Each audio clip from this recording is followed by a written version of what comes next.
करो रिकॉर्ड और भेजो टखले को कि डराना किसी और को। अगर जबान तेरे मुंह में है तो जबान हमारे मुंह में भी है। जिस जबान में तू बात करेगा उसी जबान में तुझे जवाब दिया जाएगा। ए योगी, ये मुल्क तेरे, ये मुल्क तेरे। आधा मेरे ऊपर करो, आधा उधर करो।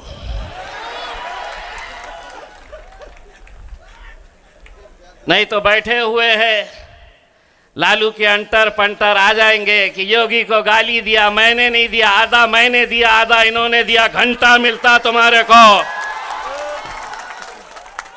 सुबह आते वक्त किसी ने मुझे उत्तर प्रदेश के मुख्यमंत्री योगी आदित्यनाथ का एक वीडियो भेजा जिसमें वो बोल रहा है कि हिंदुस्तान के मुसलमानों, कटोरा उठाओ और यहां से पाकिस्तान चले जाओ। ये योगी आदित्यनाथ का बयान है। काम की बात करने से पहले योगी, पहले तेरा हिसाब चुकाता करता हूं। ढाका के नौजवानों की तरफ से ढाका के तमाम मुसलमानों के, दलितों के, राजपूत समाज के, सिखों के, क्रिश्चियंस के, सभी जाति धर्म के लोगों की तरफ से योगी आदित्यनाथ एक बात कान खोलकर सुन ले।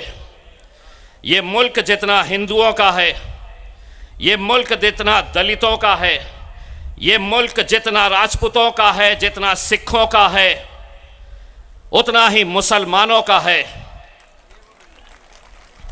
और तुझे जो भाषा समझ में आती है उस भाषा में अब सुन और तुम भी सुनो।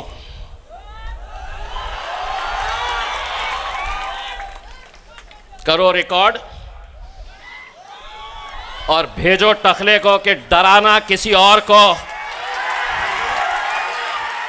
अगर जबान तेरे मुंह में है तो जबान हमारे मुंह में भी है। जिस जबान में तू बात करेगा उसी जबान में तुझे जवाब दिया जाएगा। तो मुझे कहता है ये जमीन मेरी है, इस मुल्क के अंदर हम पैदा हुए हैं। ये मुल्क जब आजाद हुआ और हमारे पुरखों से जब पूछा गया कि तुम्हें यहां रहना है या पाकिस्तान जाना है, हमारे पुरखों ने यह कहा कि इस जमीन में हम पैदा हुए हैं और इंशाअल्लाह इसी मिट्टी की खुराक हम बनेंगे, इसी जमीन के अंदर हम दफन होंगे। और तू हमें ललकार रहा है इतने से राज्य के टकले।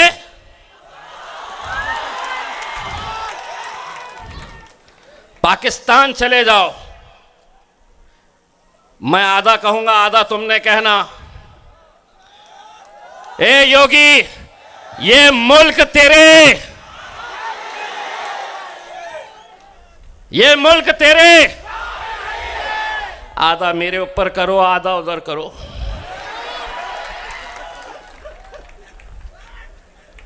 नहीं तो बैठे हुए हैं लालू के अंटर पंटर आ जाएंगे कि योगी को गाली दिया, मैंने नहीं दिया, आधा मैंने दिया, आधा इन्होंने दिया, घंटा मिलता तुम्हारे को। नहीं तो बोलेंगे भड़काऊ भाषण करके गया। मैं क्या करा? मैंने आधा करा। मैंने सुनो, अब सुन लो। आधा मैं, ये मुल्क तेरे। इतना बोलने पे कुछ होता? आदिल भाई लॉयर है, कुछ होता? आप वकील है, अगर कुछ करा तो उसको बोलना कि बाबा जी का ठुल्लू मिलेगा तुझे, कुछ नहीं देने वाले हैं हम। अला दिक्कत ये हो गई है, जो आ रहा है समझ रहे हैं हुकूमत है तो कुछ भी बोल लेंगे। एक बात सुन लो, हम जब तक शरीफ है तो बड़े शरीफ है। हाँ, शाहरुख खान का डायलॉग याद है ना, हम जरा से शरीफ क्या हुआ, सारी दुनिया घुसा दो, अंदर ही घुसा दो पूरा कैमरा हमारे अंदर। अब जितना बोलना है हम बराबर बोल के चले जाते हैं, और ये मीडिया वाले रिवाइंड फॉरवर्ड करके ढूंढते रहते हैं कहाँ पे कहीं मिलता क्या, केस बनता है क्या करके, कहीं नहीं बनता। हमको समझ में आ गया है और हमने इनके साथ एक ऐसा रिश्ता बना दिया है, ऐसा रिश्ता बनाया है, अगर हम यहाँ पे गूंगे बनकर भी अगर खड़े रहे, हम उनको सिर्फ इशारा करें, करके बताओ, समझ में आ गया उनको कि 25 तारीख के दिन उनको सिर्फ पतंग के ऊपर मोहर लगाने की है करके। मैं कल रात में आप ही के इलाके से गुजर रहा था, सामने किसी और कैंडिडेट की एक रैली जा रही थी, गाड़ियों में लोग बैठे हुए थे, उसमें कुछ मुसलमान भी नज़र आए मुझे। उन्हें देखकर मुझे ऐसा लगा कि उन्हें गाड़ी से खींचकर उनसे एक सवाल करूं कि कब तक ऐरे गैरों की दलाली करते रहोगे, कब तक ऐरे गैरों के तलवे चाटते रहोगे। इतने सालों तक, 75 सालों तक हमने क्या किया, महफिलें उनकी सस्ती थी, हमारा काम क्या था, तो हम सामने आकर बैठते थे, सारी नेता मंडली स्टेज के ऊपर बैठे रहती थी। हमने क्या काम किया 75 साल, जिस तरह शादी की बारात जो निकलती है, दूल्हा कभी लालू बनता था, कभी नीतीश बनता था, कभी शरद पवार बनता था, कभी राहुल गांधी बनता था, 10 साल से मोदी बना हुआ है। और हमारा काम क्या था, हम बारातियों की तरह इनके घोड़ी के सामने नाचना। लेकिन असद साहब ने अब एक पैगाम भेजा है कि बहुत हो गया हमारा, अब घोड़ी भी हमारी होगी, दूल्हे भी हम ही बनेंगे। इस बार दूल्हा किसको बनाना है? राणा भाई शादी हुई भी है ना, यही ससुराल है, यही ससुराल है, ढाका की ससुराल है। भाभी जी मैं प्रणाम, मैं माफ़ी के साथ आपको ये कह रहा हूँ, दूल्हा मतलब सही दूल्हा नहीं बनाना है, इन्हें सिर्फ घोड़ी पर चढ़ाकर इन्हें दिल्ली तक पहुंचाने का है करके। नहीं तो घर में जाते ही राणा साहब भाभी लड़ना शुरू कर डालेंगी, ये कौन सी पार्टी ज्वाइन कर लिए हो जी, दूसरी शादी करने की बात कर रहे हो ये। हम ऐरे गैरों के लिए अब नहीं, इतने सालों तक कभी लालू, कभी भालू, कभी नीतीश, कैसे कैसों को हमने अपनाया है। 25 तारीख के दिन जब जाओगे, ये मत सोचना यहां का उम्मीदवार कौन है। राणा भाई के अंदर आप असदुद्दीन अवैसी साहब को देखना और उस दिन मोहर लगाना असदुद्दीन अवैसी साहब के नाम के ऊपर। उसमें दोस्तों, ये अगर ताकत तुम नहीं देगे तो आज इस मुल्क के हालात, हर चीज, हर डिपार्टमेंट, हर एक का इस्तेमाल किया जा रहा है। कभी ईडी से डराओ, कभी इनकम टैक्स से डराओ, कभी पुलिस से, कभी सीबीआई से, कभी एनआईए से डराओ। पूरी तरह से मीडिया को खरीद लिया गया है। हमारी जबान, हमारे मुद्दे कोई उठाने वाला नहीं है, कोई बोलने वाला नहीं है। असदुद्दीन अवैसी साहब पार्लियामेंट के अंदर जब खड़े रहते हैं और बोलते हैं,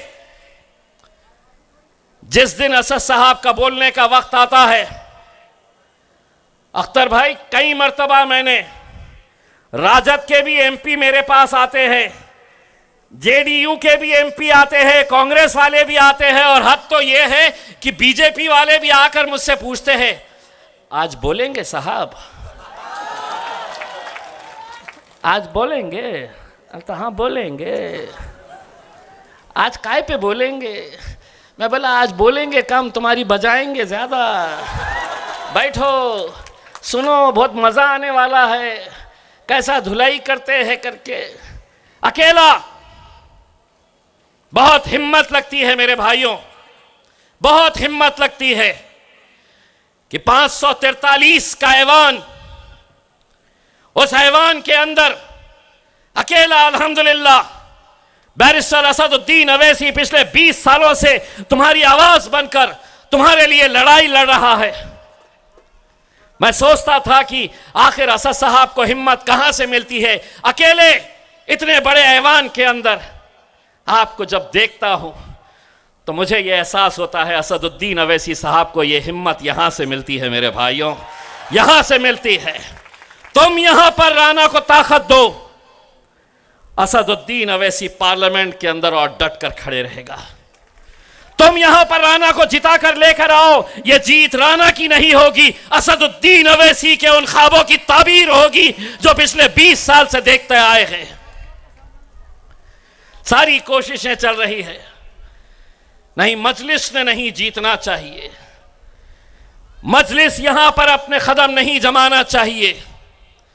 जिस जमात के बारे में कहा जाता था कि ये सिर्फ मुसलमानों की जमात है, इनका सिर्फ एक एमपी हैदराबाद से है। कई सारे लीडर महाराष्ट्र में आकर बड़े बड़े भाषण ठोकते थे। जब एमआईएम मजलिस महाराष्ट्र के अंदर आई, कहते थे कि ये इकलौता एक एमपी है, जिंदगी भर एक ही रहेगा। उन्हें क्या मालूम था कि यहां के नौजवान बुजुर्ग, मेरी माएं और बहनें मुझे वोट नहीं दिए, लेकिन मेरी कामयाबी के लिए अल्लाह के सामने सिजदे किए थे, जिसकी वजह से आज असदुद्दीन अवैसी साहब पार्लियामेंट में अकेले नहीं बैठते हैं, उनका भाई इम्तियाज जलील भी जाकर उनके साथ बैठता है। और नतीजा क्या हो गया, जब असद साहब जब भी खड़े रहते थे तो कोई तो भी एक आध चिल्लर खड़ा हो जाता था, कोई तो भी चिल्लर खड़ा रह के कुछ तो भी बोलता था। अब असद साहब जब बोलते हैं तो उनका भाई पीछे जाकर बैठता है, और कोई भी पाकी पिंगा खड़ा हो जाता है कुछ बोलने के लिए तो उनका असद भाई का भाई पीछे से बता रहे चल बैठ रहे बैठ। बस यही तकलीफ। बोले एक था वो इतना बोलता था, ये दूसरा आया ये भी बहुत बोलता है। अब उनको ये क्या मालूम है कि तीसरा जो किशनगंज से आने वाला है वो कितना बोलता है। आज ये कहा जा रहा है ना, मोदी साहब ने पार्लियामेंट के अंदर खड़े रह के बोल दिए कि इस बार भारतीय जनता पार्टी और उनके दल अब की बार 400 पार। अच्छा 400, हमें 400 200 300 नहीं चाहिए। असदुद्दीन अवैसी, अख्तरुल ईमान, राणा रणजीत सिंह, इम्तियाज जलील, अरे हम 4 भी चले गए तो तुम्हारे 400 पर भारी पड़ जाएंगे। कभी भी गूंगे मुक्के नहीं है, डटकर। मेरे कायद ने अगर को सिखाया है कश्मीर से कन्याकुमारी तक, तो इस मुल्क के नौजवानों को यह सिखाया है कि सीना चौड़ा करके और सर ऊंचा करके चलना सीखो मेरे भाइयों। यह दौर तुम्हें डराने का है, तुम्हें घबराने का है। कोई भी आएगा तुम्हारे बारे में, तुम यहां चले जाओ वहां चले जाओ, कटोरा उठाओ। मेरे भाई आप ये समझ लीजिए, राणा रणजीत सिंह की ये सीट हमारे लिए, इस मुल्क की सियासत के लिए क्या मायने रखती है। ये एक सीट हिंदुस्तान की सियासत बदल देगी। जिस पार्टी के बारे में लोग अलग अलग नजर से देखते हैं, मैं राणा साहब आपके अंदर सांसद से ज्यादा आने वाले वक्त में मजलिस इत्तेहाद उल मुस्लिमीन के एक नेशनल लीडर की हैसियत से मैं आपको देख रहा हूं। मैं इनके समाज के तमाम लोगों से, राजपूत समाज का हमारा एक गहरा रिश्ता है, दलित समाज हमारे साथ पूरी ताकत के साथ जुड़ा हुआ है। मेरी जीत महाराष्ट्र के अंदर जब सभी कहते थे कि यह जीत नहीं सकता, तो चट्टान की तरह पूरा दलित समाज मेरे साथ खड़ा हुआ था। चट्टान की तरह आज हिंदू समाज के भाई हो, वो भी पूरी ताकत के साथ यहां पर मेरे लिए खड़े हुए। कभी किसी ने सोचा नहीं था, शिवसेना वाले 20 साल से लगातार मेरे शहर में 20 साल से सांसद उनका, विधायक उनका, नगर पालिका, नगर परिषद सब उनकी। जब हम मैदान में खड़े हुए तो हमको लोगों ने वही इल्जाम लगाया कि ये नहीं, ये तो वोट काटने के लिए आए हैं, ये सिर्फ वोट काटेंगे, भाजपा शिवसेना बड़ी आसानी से अब जीत कर आएगी। हमने अपने नौजवानों से कहा, इतने साल तक किसको वोट देते आए हैं? किसी ने कहा हम कांग्रेस को दे रहे, किसी ने कहा हम शरद पवार की एनसीपी को दे रहे। मैंने कहा क्या वजह है कि तुम वोट दे रहे कांग्रेस को, एनसीपी को, जीतकर कौन आ रहा है? जीतकर शिवसेना आ रही है। मैंने कहा एक बार एक मुट्ठी बन जाओ, एक ताकत बन जाओ। मैंने लोगों से कहा अगर 3 लाख वोट लेकर इम्तियाज जलील अगर हारता भी है तो उस हार में भी मेरी जीत रहेगी, क्योंकि 3 लाख लोगों को मुत्तहिद करने का मैंने काम किया है।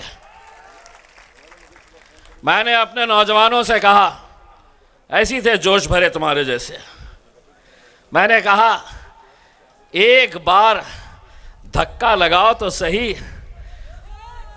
ऐसा धक्का लगाए 3 लाख तो दूर की बात, 4 लाख वोट दिलाए। शिवसेना के भगवे झंडे को हमने हटाया और वहां पे मजलिस के झंडे को हमने लहराए। वहां पे एक नेता आया, बोला ये एक्सीडेंट जीत गया, ऐसी अब नहीं जीतता। मैंने उसको वादा किया हूं 4 तारीख के दिन जब नतीजे निकलेंगे, इंशाअल्लाह इंशाअल्लाह इंशाअल्लाह हिंदुस्तान का सबसे बड़ा जश्न मेरे औरंगाबाद शहर के अंदर मैं मनाऊंगा। और उस जश्न के अंदर मेरे हरे झंडे अगर नजर आएंगे तो उसी जलसे में, उसी जुलूस में भगवे झंडे, नीले झंडे और पीले झंडे भी नजर आएंगे, क्योंकि ये मेरे मुल्क की खूबसूरती है। मैं आज आफ्ताब साहब के बाजू जरा नजर दौड़ाइए। हमारे सीनियर कायद है आफ्ताब साहब, उनके बाजू कौन बैठा है? एक मंदिर के पुजारी स्वामी, हमारा हिंदू भाई। स्टेज के ऊपर आपको दलित समाज के लोग मिलेंगे, राजपूत समाज के लोग मिलेंगे। दोस्तों, ये हमारे मुल्क की खूबसूरती है। यही खूबसूरती है जो बाबा साहब अंबेडकर के संविधान की वजह से आज तक हम अलग अलग जाति, धर्म और मजहब के हो गए, लेकिन मेरे में, राणा साहब में, वो महाराज के अंदर, अगर हम तीनों के अंदर कोई एक बात कॉमन है तो वो हिंदू हो गए, ये राजपूत हो गए, मैं मुसलमान होगा, लेकिन हम तीनों को गर्व इस बात का है कि हम गर्व से हिंदुस्तानी कहते हैं, हम हिंदुस्तान के हैं, ये मुल्क हमारा है, इस बात का फख्र है हमें। लेकिन आज मेरे कायद को रोकने के लिए कैसी कैसी साजिशें की जा रही है। राणा भाई ने आपको बताया। दोस्तों, असदुद्दीन अवैसी ने कहीं जाना नहीं चाहिए, कहीं इलेक्शन लड़ना नहीं चाहिए। इन्होंने इलेक्शन के अंदर कोई हिस्सा ही नहीं लेना चाहिए। जैसे ही हम अपने उम्मीदवार उतारते हैं, मीडिया में फिर शुरू हो जाता है भाजपा जीतेगी, ये बी टीम, ये सी टीम। 2019 के अंदर 543 में से मजलिस ने महज 3 सीटें लड़ी थी पूरे हिंदुस्तान के अंदर। एक हैदराबाद असद साहब जीते, आपका भाई इम्तियाज जलील औरंगाबाद से जीता, और तीसरी सीट अख्तरुल ईमान साहब की 3 लाख से ज्यादा वोट लेकर हासिल करके दूसरे नंबर के ऊपर रहे थे। इंशाअल्लाह हम अल्लाह से दुआ करते हैं कि इस बार अख्तरुल ईमान साहब भी हमारे साथ पार्लियामेंट के अंदर जरूर पहुंचे। मेरे भाइयों, आप दुआ करिए अख्तरुल ईमान साहब के लिए, और उसी दुआ में आप राणा रंजीत साहब के लिए भी दुआ करिएगा कि वो भी वहां पर हमारे साथ पहुंचे। एक सीट क्या बदलाव ला सकती है इस मुल्क के अंदर। असदुद्दीन अवैसी साहब को यहां पर आने से, मैं अभी आदिल साहब के साथ गाड़ी में आ रहा था, रास्ता भर वो कभी डीएम से बात कर रहे, कभी दूसरे अधिकारियों से बात कर रहे कि असद साहब को आने क्यों नहीं दिया जा रहा है। उन्हें जिस जगह के ऊपर जलसा लेना है वहां जलसे की इजाजत नहीं दी जा रही है। हुकूमत का दबाव है कि असद साहब का जहां वो चाह रहे हैं जलसा नहीं होना चाहिए, परमिशन नहीं दी जा रही है, हर एक को दी जाती है। असद साहब की ये तकलीफें जब मैं देखता हूं कि कैसी रुकावटें उनके सामने आ रही है, हर मुश्किल से लड़ रहा हूं, बस यही सोचकर धूप कितनी भी तेज हो समंदर सूखा नहीं करते। एक अकेला आदमी हैदराबाद से अपने कारवां लेकर शुरू किया था। आज बैरिस्टर असदुद्दीन अवैसी साहब के हम सिपाही की हैसियत से उन्होंने जो एक ख्वाब देखा, उस ख्वाब की ताबीर करने के लिए हम पूरी जद्दोजहद कर रहे हैं, पूरी मेहनत कर रहे हैं। और यकीन मानिए, मैं समझता हूं और पूरी जिम्मेदारी के साथ ये कहता हूं, राणा साहब, पूरी जिम्मेदारी के साथ मैं आपके और आपके समाज को एक पैगाम देना चाहता हूं कि अल्लाह ने चाहा इम्तियाज जलील जीते, अख्तरुल ईमान साहब जीते, लेकिन हम दोनों के जीतने से ज्यादा अगर असदुद्दीन अवैसी साहब को किसी की जीत की खुशी होगी तो राणा रंजीत साहब तुम्हारे जीत की खुशी होगी उसमें। क्योंकि हमारे ऊपर जो धब्बा लगा हुआ है, हमारे ऊपर जो बार बार कीचड़ फेंका जाता है, फेंकने वाले कौन? हमारे ही अपने लोग, हमारे ही अपने लोग जो अगले 2 दिनों तक आपके बीच में आएंगे आपका मन बनाने के लिए, आपका जहन बनाने के लिए कि नहीं इनको वोट दिए तो किसी और का फायदा होता है। यही सोच लेकर 2019 के अंदर पूरे गणित हमारे जितने भी दल्लू दलाल नेता थे वो आते थे और नौजवानों को बताते थे कि कैसे जीतेगा, जीत ही नहीं सकता है इम्तियाज जलील। मैं कहता था कि इम्तियाज जलील सिर्फ वोटों से नहीं जीतता है, तू जमीन पे हिसाब कर, मेरा हिसाब तो मेरा रब कर रहा है। और अल्हम्दुलिल्लाह यही हाल यहां पर भी हमें पता है। बहुत सारे मुसलमान लीडर तुम्हारी गलियों में आएंगे, होटलों में तुम्हें पकड़ेंगे, चौराहों पर तुम्हें पकड़ेंगे और कहेंगे कि नहीं, राणा रंजीत सिंह को वोट देना मतलब वोट बढ़ जाएगा। हमारे लिए कोई अपना नहीं है। जो भाजपा है वही राजद है, जो भाजपा है वही जेडीयू है, वही कांग्रेस है। हमारा अपना कोई अगर है तो सिर्फ मजलिस इत्तेहादुल मुस्लिमीन है मेरे भाइयों। हमारा कोई है तो बैरिस्टर असदुद्दीन अवैसी। तो जो भी आएंगे सबकी सुनो।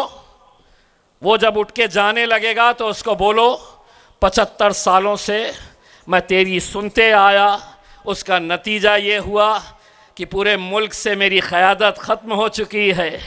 75 सालों तक तू बोलता था, अब तूने मुझे समझाया। अब एक बात सुन, अब मैं बोलूँगा और तुझे और तेरे बाप को भी सुनना पड़ेगा। और सुनना ये पड़ेगा कि इस बार 25 तारीख के दिन आपको जाना है। 9 नंबर की निशानी पतंग, राणा रणजीत सिंह हमारा भाई, इसको जिताकर लाने की जिम्मेदारी आपकी है। मैं आपसे जाते जाते बस इतना एक वादा लेकर जाना चाहता हूं। नतीजे के दिन तो मैं औरंगाबाद में रहूंगा, नतीजे के दिन तो अख्तर भाई किशनगंज के अंदर रहेंगे, आप लोग यहाँ पर रहेंगे। इम्तियाज़ जलील का सीना भी चौड़ा होना चाहिए, जहाँ पर मैं मीडिया वालों से कहूँगा कि मैं अपने भाइयों के बीच गया था भीख मांगने के लिए कि इस बार इत्तेहाद का सबूत दो और राणा रणजीत सिंह को जिताकर लेकर आओ करके। इसमें आप लोग मुझे एक वादा करेंगे, दोनों हाथ ऊंचा करके मुझे ये पैगाम देंगे कि आप लोग असद साहब से मोहब्बत करते हैं या नहीं करते हैं। बोलो, आप असद साहब से मोहब्बत करते हैं? करते हैं ना? तो इस चेहरे, आइए राणा साहब आगे आइए।